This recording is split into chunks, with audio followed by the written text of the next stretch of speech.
I'm Gary and this is a Kilted Drummer.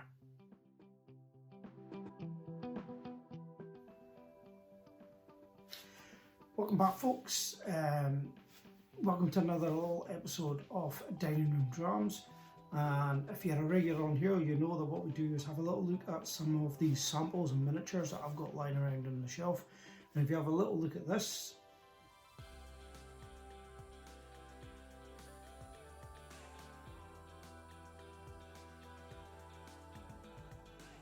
you can see that there are a fair few sitting up there on the shelf to work through.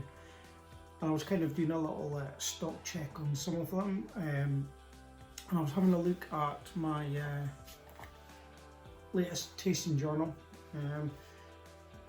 If any of you don't know, a lot of folk like myself and other ones that drink a lot of whiskies, what we like to do is take notes on the dram that we're doing at the time. We'll write down when we tasted it and what distillery, the ABV, etc., and how it came across to us, the taste, sort of how we tasted it. And then as we go on, maybe a couple of years down the line, if we pick up the same whiskey, we'll maybe taste it again and compare what we tasted at that time to the notes we've had previously. Just see if there's any change. Some people call it a bit of maybe a flavour drift, or sometimes you can get different batches.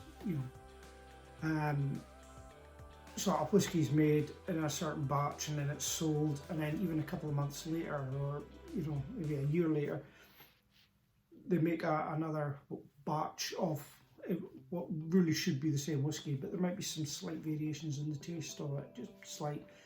And then other ones, it could be Glenfiddich 12 from 15 years ago compared to Glenfiddich 12 from last month, and you'll find some slight differences coming across in the flavour. So it's quite good to have a little book. As you can see, this one's called Whiskey Tasting Journal. I've got several of these on the shelf, and we just keep them up to date.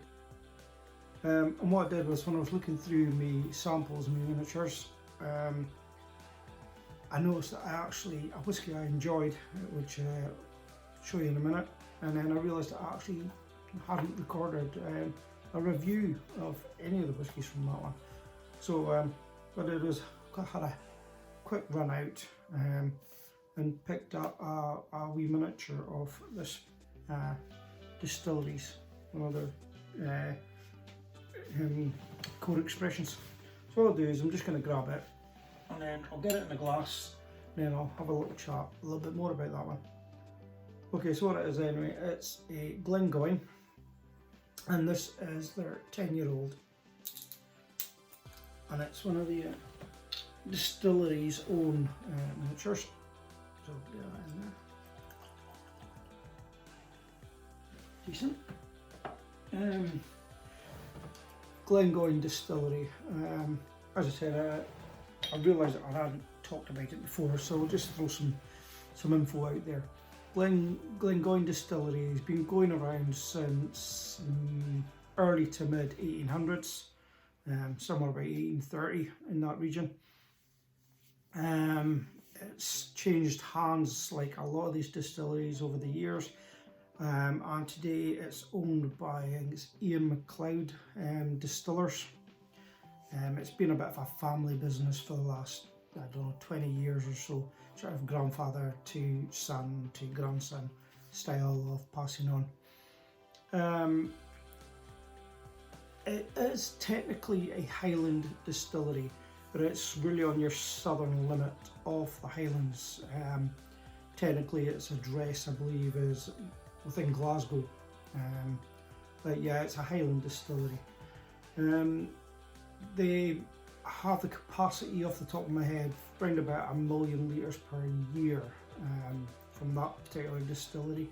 The group owns another distillery, another brand you may have heard of, Tamdhu, and I believe they've got another distillery opening, just about to open, Rosebank Distillery. So there's a wee sort of group of distilleries owned by the same Ian McLeod group. Number of expressions coming out of that distillery. You have your 10s, 12, 18, 21-year-old, 25-year-old, I think, as well. And then you'll get occasional sort of specials like all the other distilleries. But that's your sort of core range there. And as I said to you, the one that I've just poured there is their 10-year-old. You'll pick it up, but it's not one that you see on every sort of supermarket shelf. So you might have to look for it a little bit from, you know, your favourite whisky retailer, or you know, on the high street, or even online. But it goes for about sort of £35 region for a standard size bottle. So we've had it in the glass there for a couple of minutes. We'll just have a wee look at it, see what it's like. Now it's pretty standard, 40% ABV. It's your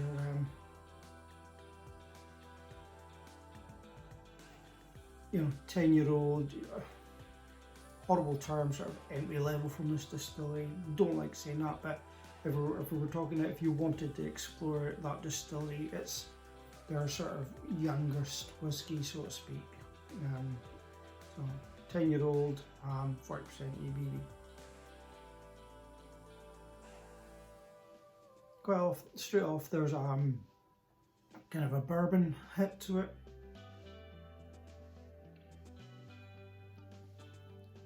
A little bit spicy even, more vegetal herbiness rather than a sweetness.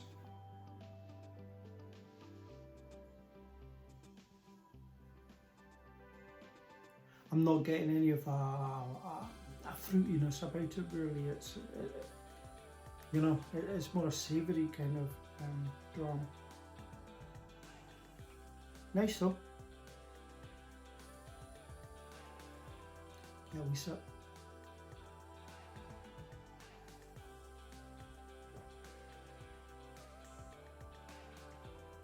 Easy sipping, 40% ABV, so we're not going to get any slap in the face from the ABV. It's quite a clean sort of feeling to it. The mouthfeel is quite clean, maybe slightly creamy even.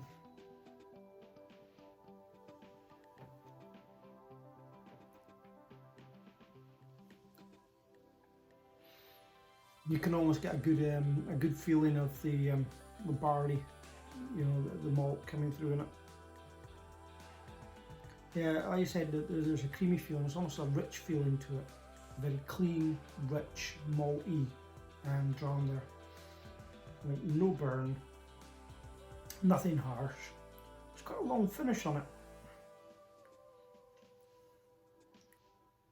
Yeah, it's a nice dram. It's savoury. It's dare I say malt forward, edging on a American whiskey bourbon type thing. I like it. I probably haven't had other Glengoynes. I kind of maybe like the older ones, you know, the 18-year-old is a really nice dram. But if you're wanting to start exploring them, there's nothing wrong with this 10-year-old dram. It's actually really quite pleasant for what it is. So if you get a chance, guys, and you want to have a little look at them, Glengoyne, 10-year-old, £35. You know, it's not going to put a big dent in your pocket, and it's going to give you a good start into this southern Highland dram. Slange.